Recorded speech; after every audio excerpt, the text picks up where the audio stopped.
The reason I love to report on politics is because, like life, it's so unexpected, and even in places where things look staid and very regular, things could suddenly turn upside down.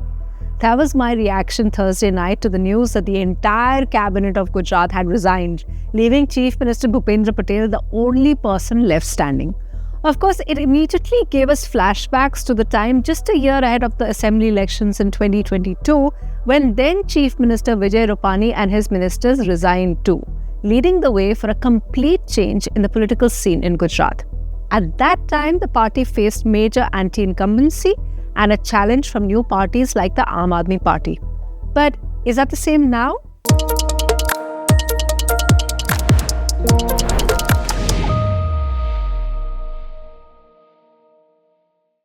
Yes, in some ways, it's again a matter of anti-incumbency, and honestly speaking, anyone would face anti-incumbency after being in power for 3 decades. That means that if you are 30 or younger, you haven't seen anything other than the Bharatiya Janata Party. And however good the party may claim it is, you can't kill people's aspirations to a better life, and so it's natural for citizens to look for a change or options. The BJP knows this well. And that's why a lot of their campaign in Gujarat last time round was to do a kind of show and tell. First, paint a scary picture of how things were in the 70s or 80s, and then try to drive home the point that Narendra Modi and the BJP had saved them from the hell that Gujarat could have been. This forms a chunk of their publicity, but the real fix that the party has used in states repeatedly is this. If the people are unhappy and itching for change, then just get rid of a chunk of those that are the faces of the government. BJP did this not just in 2021 Gujarat, but also in Haryana last year, where ML Khattar and team were replaced by Naib Singh Saini just months before general elections. In the same way, they repeated the formula in other states like Tripura and Uttarakhand too. So obviously, the BJP understood the undercurrent of dissatisfaction among citizens and moved to take action. So the question is, why now? One BJP insider I spoke to in the state told me that, in a way, it is a bit late. Why? Because the local body elections are due very soon, in fact, early in the new year. So that leaves barely a couple of months for the people to register that the BJP was trying to make an effort and they'd gotten rid of dead wood. According to him, the change should have happened exactly halfway through the government's tenure, that is at least 6 months ago, instead of waiting for 3 years to get over. While there is a good 2 years left for the next assembly elections in 2027, the local body elections count for a lot. The Aam Aadmi Party has this year won a crucial bypoll of the seat. Gopal Italia drove a major point home with that win, and I'll tell you about it in a bit. But before that, there was another reason for the alarm bells to be ringing in the BJP: the failure to deliver all 26 of the Lok Sabha seats in the general elections. Sounds exaggerated to make a big deal of one Congress MP winning in the entire state, but make no mistake, the BJP was very worried about how this could have happened. It's the same kind of concern they had with losing just 26 out of the total 182 seats in the state. Why? Because many believe that Gujarat is literally where they have delivered Congress Mukt Pradesh or Opposition Mukt Pradesh. Now let me return to the earlier point I was making. Why did the loss of just one seat in June this year become such a big deal? Well, first, because winning a bypoll, i.e. an isolated poll against the party in power, is very, very tough. The odds usually favor the ruling party. Second, the bypoll was required because the sitting candidate from Aam Aadmi Party had been wooed by the BJP to join them after AAP won in 2022. So after all that, BJP taking away their winning candidate for them to force an untimely election and then to win again with a new candidate, it was a ringing endorsement for AAP. It was like the voters of that assembly seat in Gujarat saying, yes, we unequivocally reject the BJP and choose you in that seat.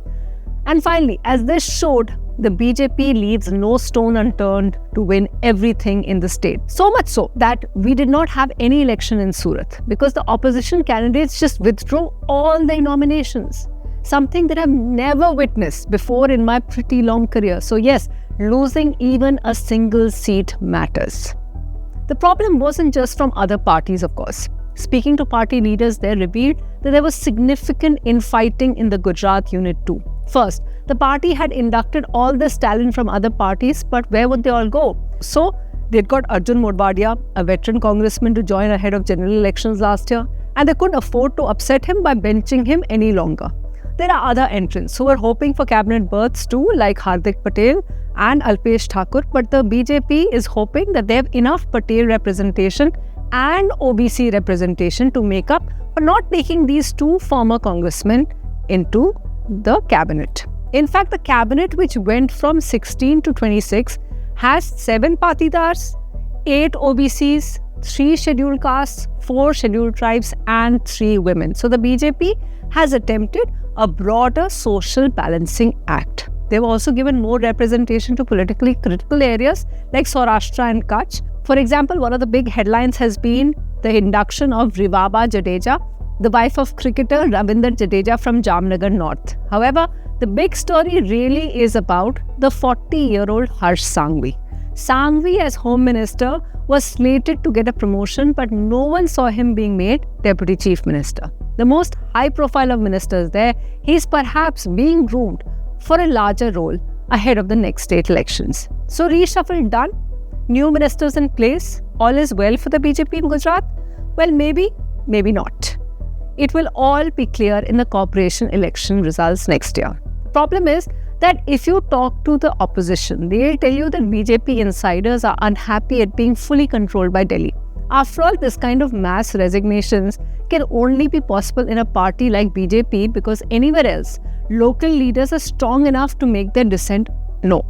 So, it all depends on whether the BJP is able to handle and manage the tempers of those who would still feel they have served the party but got little or no rewards. What is undeniable though is that the party was alive to rumblings on the ground and took measures before it resulted in further losses.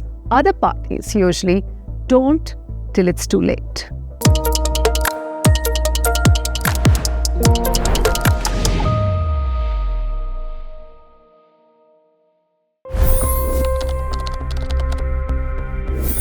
$25 crore गरीब गरीबी को परास्त करके बाहर निकले.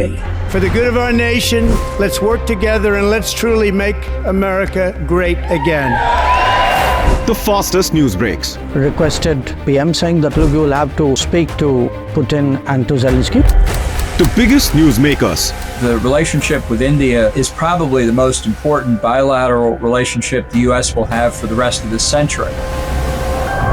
The capital delivered quite an election result today. Expert analysis. The million-dollar question today is how to stop this dance of death. Ground reports. I'm standing at the crossroad of the Kumbh Mela. Behind me are more than 100 entry ghats.